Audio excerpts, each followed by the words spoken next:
Hello, this is Dr. Barney, and during this session I'm going to be giving you an introduction to the concept known as social development. Now, to be able to understand what social development is, we have to contrast this with other forms of development. So let's take, for example, economic development. Typically, economic development is delivered in a way that is top-down or utilizes a top-down approach. This means that governments and specialized agencies are perceived to be the best ways of helping to address social problems. So it relies on the top administrations to address these problems as opposed to local communities.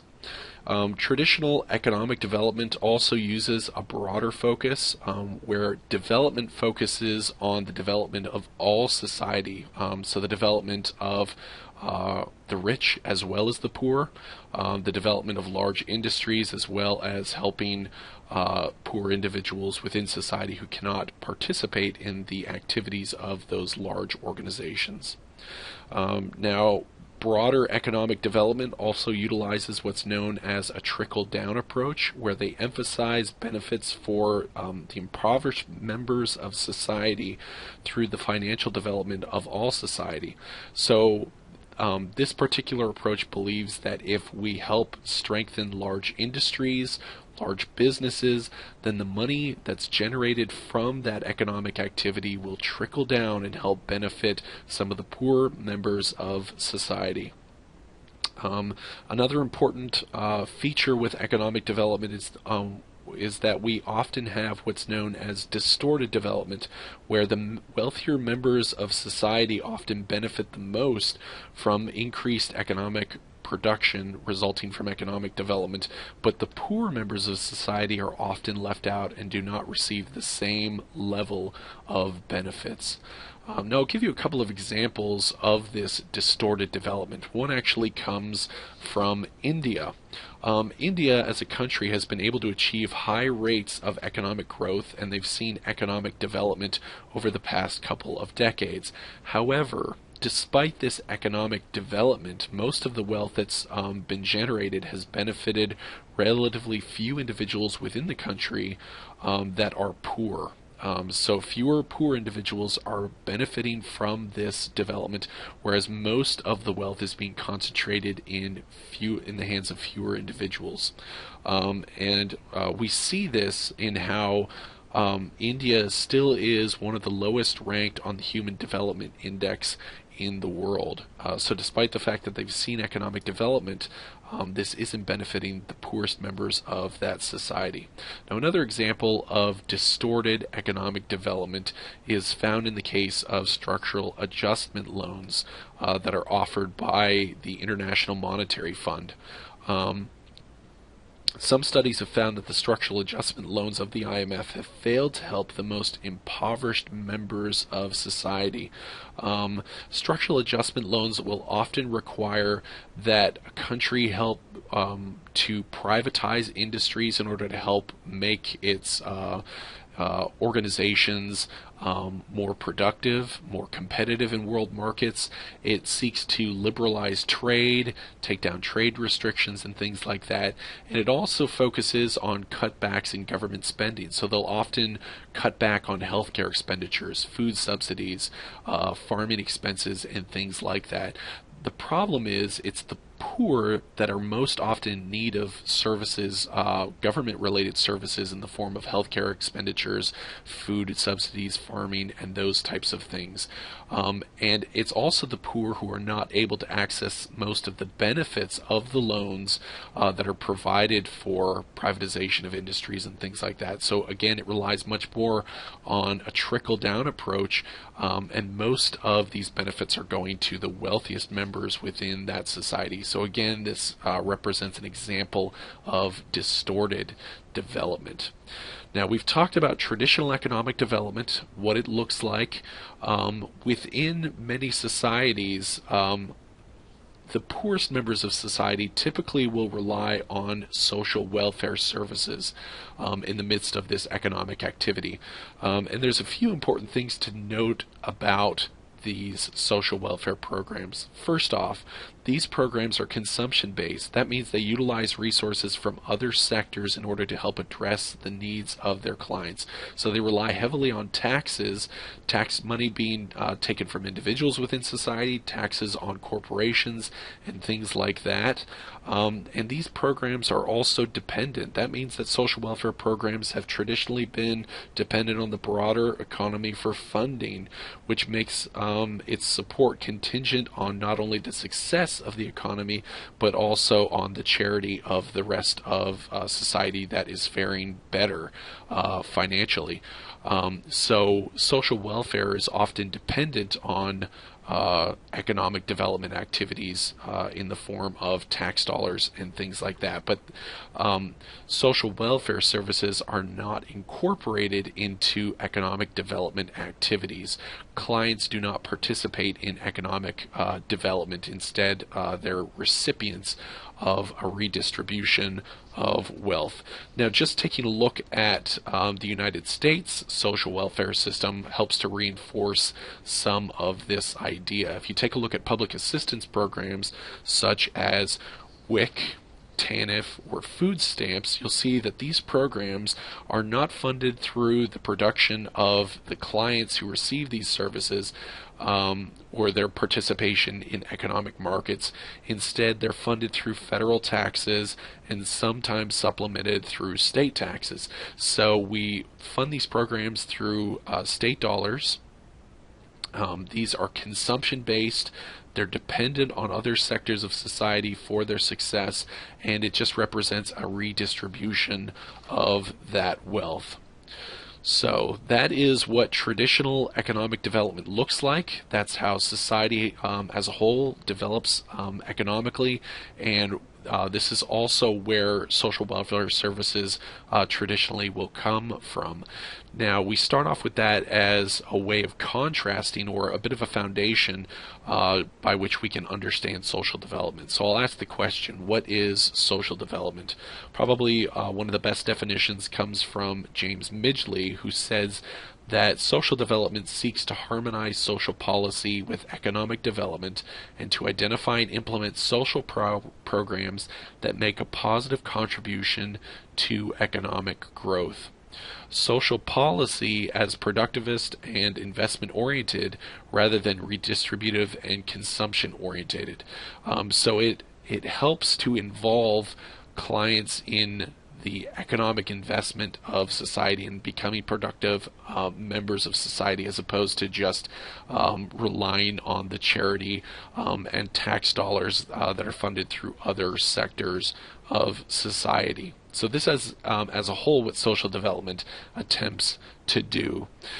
Social development uses a number of different strategies to achieve some of these goals. First off, it attempts to utilize some of the approaches of economic development, but instead of focusing just on the economic development of the entire society, it focuses on the economic development efforts that will help the poor within society. So it helps to increase labor market participation among the poor. It helps to develop individual and community assets, especially the assets of poor communities and poor individuals. It helps to encourage employment, especially among the poor. It helps and seeks to remove barriers to economic participation of members of the poorest groups within society. And some examples of some of these economic development opportunities may include things like education and skills development, increasing access to credit, especially poor clients who do not traditionally have access to credit. It focuses on building infrastructure to encourage economic development.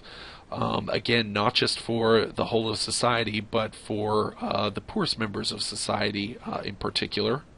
It also focuses on self-employment and helping to increase market participation among the poor. And it also focuses on small business startup. Another important component of social development, or another important strategy used by social development, is community development.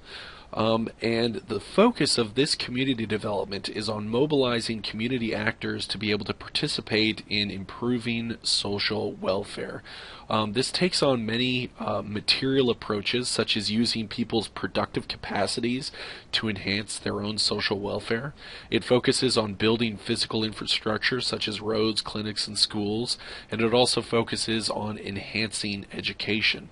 But in addition to some of these material approaches, this community development also takes on non-material approaches where there are investments made in the well-being of people, as well as as this is one of the most important factors within economic growth. It also focuses on making human capital investments. It enhances social capital and community integration. It fosters self-help strategies. It enhances democratic decision making, and it also focuses on enhancing community identity. Another strategy utilized by the social development approach is known as political activism. Now, in traditional development, people are often viewed and treated as passive recipients of aid. Remember, I'd stated that this is more of a top-down approach. But the focus of social development is on building people's awareness and organizing them to take control in bettering the welfare of society. The challenge, though, is that many members of society are unaware of their life situation and unaware of the need to be able to take control and address some of the oppression that they have experienced. This is a concept that was addressed by Paulo Freire, and he talked about a concept known as conscientization. This is where we focus on raising political awareness and organizing the recipients of aid to help them take control of their own affairs. Now, Paulo Freire talked about this in relation to education, but it certainly does link to these broader concepts of economic development and helping to empower members of society and make them aware of their oppression to address the shortcomings of society and to address their own economic development. Now, history shows that strong political engagement by the global community in general does occur, but that this must be linked to economic development.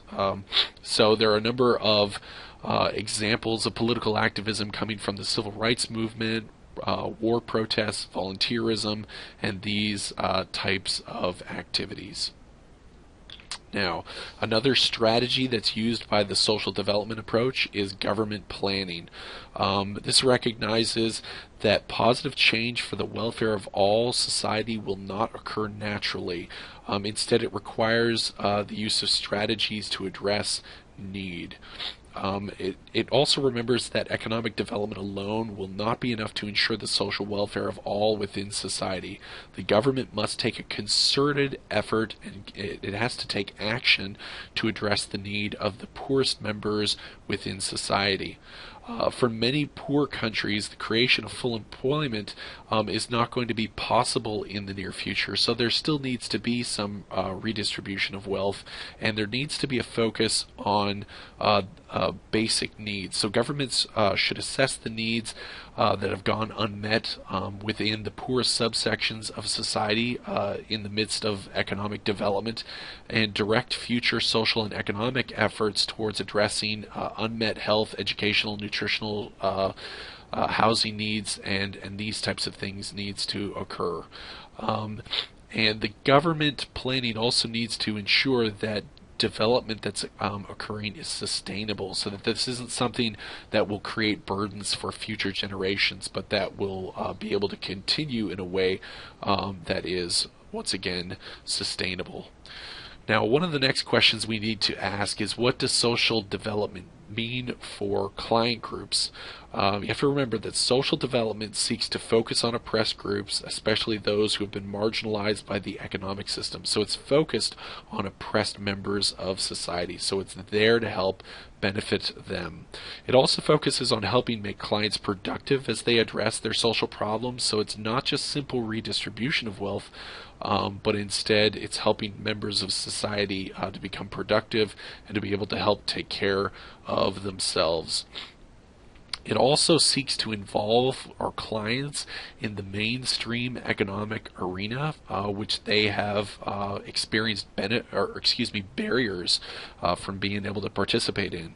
It also utilizes economic development for the benefit of marginalized and oppressed people groups, and seeks to enhance the welfare of all people. So it's not leaving out the poor in the midst of these economic developments. So that really is its focus. But many people have identified some of the shortcomings of social development. Many social workers have asserted that there's an overemphasis on economic development rather than on the social and mental health of clients. Now, since social development focuses so much on helping to make clients of social welfare services active contributors to the economic market, one of the things that we have to question is, what about those who can't actually make a contribution to the economic system? How will they be cared for? And traditionally, it's been our welfare services that have focused on those types of groups. So yes, we can increase and encourage our clients to become active participants in the economic system, but there still will be others who could be left out of this particular approach.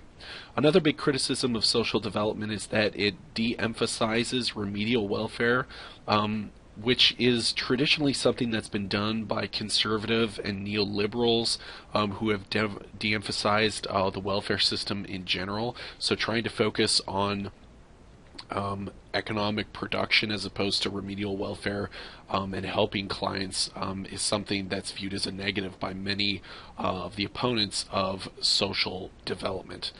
And then finally, it may not be feasible for international social workers with limited funds to be able to participate in some of the economic production activities that are often forwarded by this larger social development approach. Things like micro-enterprise, small business startups, asset development, microcredit may not always be possible, although there are a number of strategies or ways in which these strategies have been used in the past.